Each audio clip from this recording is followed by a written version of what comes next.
say, not Jefferson's Virginia Statute for Religious Freedom. So, this was not the end point of the whole question, of course, because Madison, in the 1780s, I said before, had been in Congress. He had seen that Congress was unable to do the few basic things it was charged with doing, such as outfitting an army and sending men to fight in the war and so on. It couldn't pay to have ambassadors overseas, and so what could we do instead? Well, Madison says, what we need to do is revise the Articles of Confederation. We've tried giving Congress more power, but the states wouldn't agree to amendments, so he thought, and here he agreed with people from some other states than Virginia, what needed to happen was a continental convention to talk about, well, they told people they were going to talk about amending the Articles of Confederation. But really, Madison intended to go propose an entirely new constitution. And so he takes the lead in having this body called into being, the Philadelphia Convention of 1787, that ended up drafting a new constitution. Commonly, people call Madison the father of the Constitution.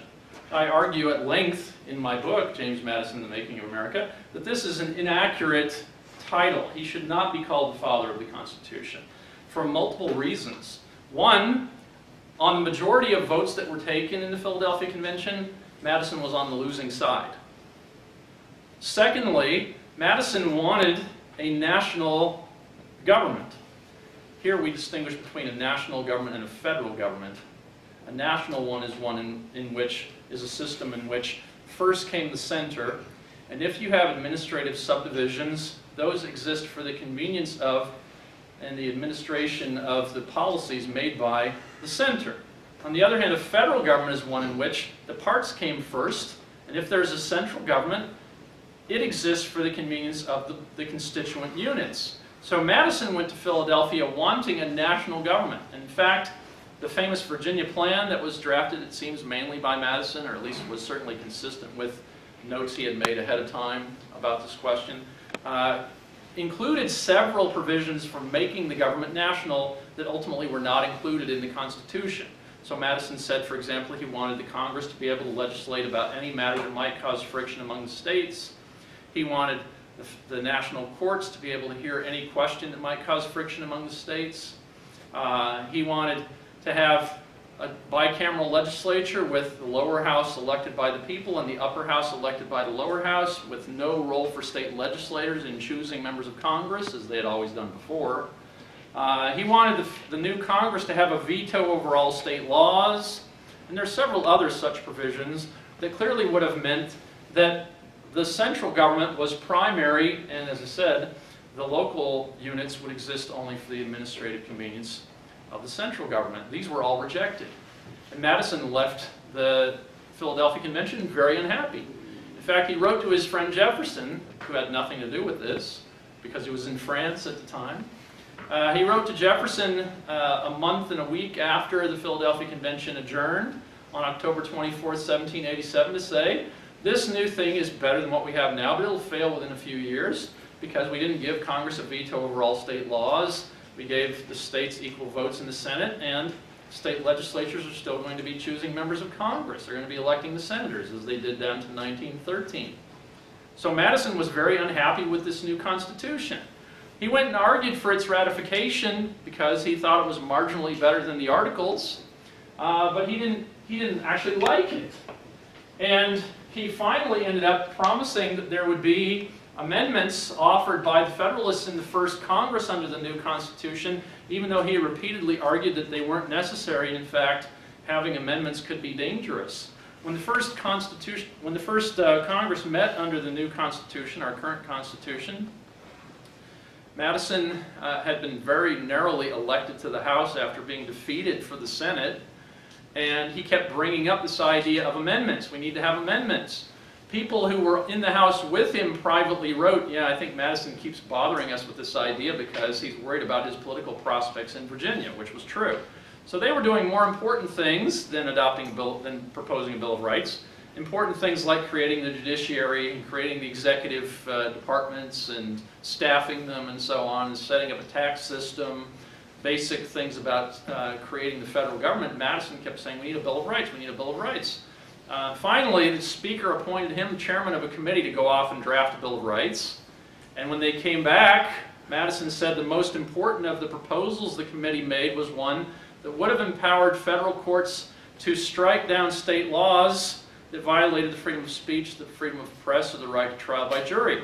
That was the only significant proposal of the committee that was rejected. So Madison's favorite one was rejected.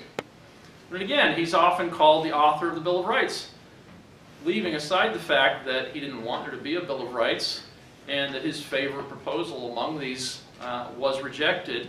He did take the lead role in having it done, but he thought that it should have as little effect as possible. And in fact, down to the 20th century, other than the case of Dred Scott versus Sanford, there was never a case in a federal court in which a law was struck down on the basis of provision of the Bill of Rights.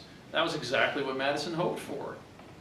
Now, I could go on, but the point is that Madison played an extremely significant role in establishing our tradition of written constitutions, and it's not the role that people usually understand him to have played. I think he doesn't get the credit that he should have gotten for setting up this primary American principle of religious freedom, and he gets credit that's not really due him when it comes to setting up our federal system, which he didn't want to be a federal system, with a Bill of Rights, which he didn't want, but helped, really played the leading role in having adopted. Does anybody have any questions? Sir? Yeah, my question is, Madison, he authored some of the Federalist Papers. He what? Did he author the Federalist Papers? Well, he was one of 3 authors, and actually about 60% of them were written by Alexander Hamilton.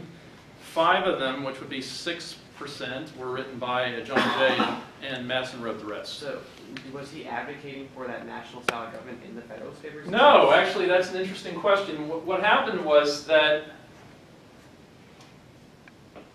Madison and several allies of his from other states in the Philadelphia Convention wanted a national government, but they lost.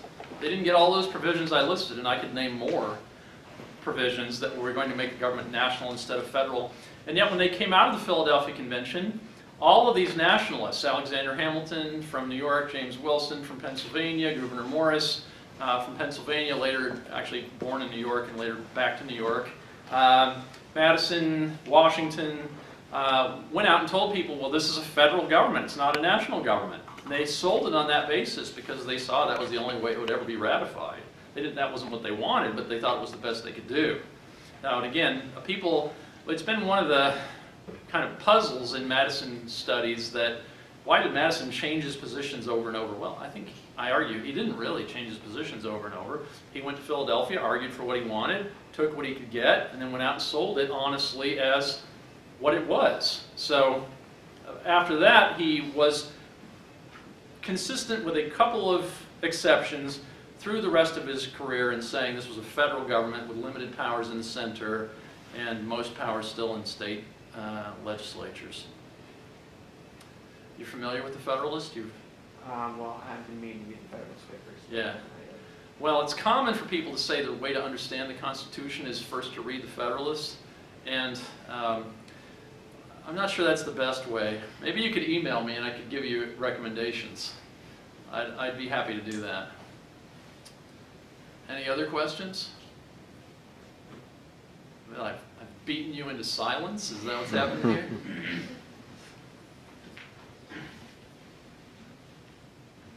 Sir? Were a lot of those arguments made by Madison, were they used later to sort of, in the process of our government, to sort of reflects the national model more? Which arguments?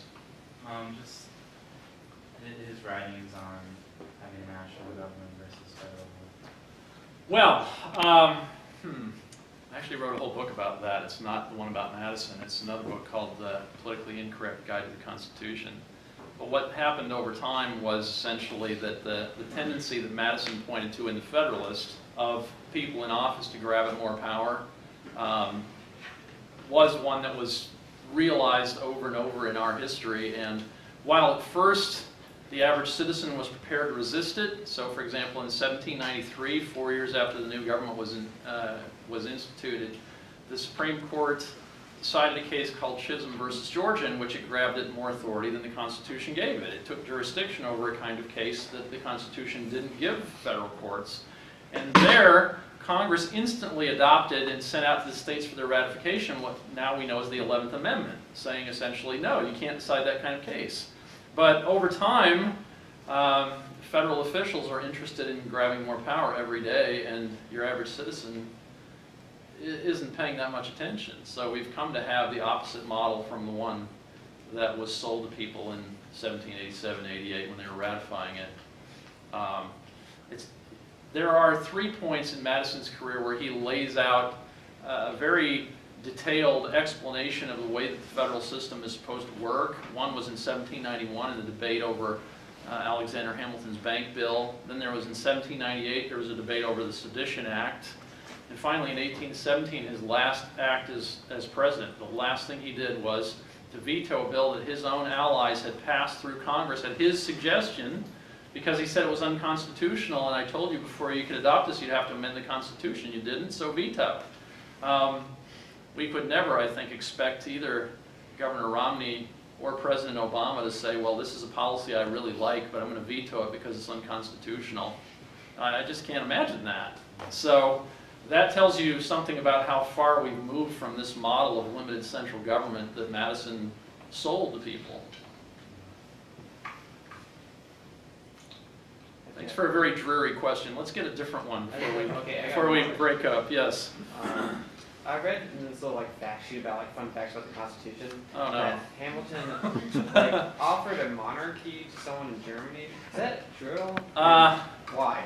Well, okay. Is that true? Why? There were rumors at the time that younger son of the King of Prussia was being offered an American throne. Hamilton apparently was not involved in that, although there was apparently talk about that among other people. Now, what Hamilton did do in the Philadelphia Convention on June 18, 1787, was to stand up all day and take the entire day in the convention, just him talking about the kind of monarchy he would like. So he said he would like to have a president who was elected for life. Well, in Poland at the time, in the 18th century, they had a king who was elected for life. That's exactly the same kind of institution.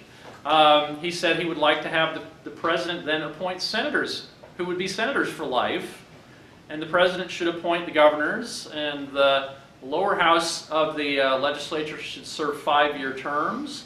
All of these are analogous to what was going on in the British monarchy in the 18th century. So, and at the end of this speech, Hamilton said, I would like to have a higher toned government than this, meaning I'd like it to be more monarchical. And that was a euphemism for monarchical in the late 18th century, was high toned government. He said, I would like it to be higher toned than this, but I accept that the people aren't yet ready to have that kind of government, although I'm happy to note that in recent years they've been moving in my direction, and I think they will continue to move in my direction. So he thought that eventually Americans would see that the best kind of a chief executive was one who inherited the position. He actually gave reasons why that was his position. So sometimes you see people say that Hamilton is falsely accused of being a monarchist. No, he really wasn't falsely accused. He didn't deny it. He said, he said, I think the best government in the world is the British government. I wish we could have it. We don't have the stuff for it, but somewhere down the road, we can hope so. That's another dreary question. Anything else?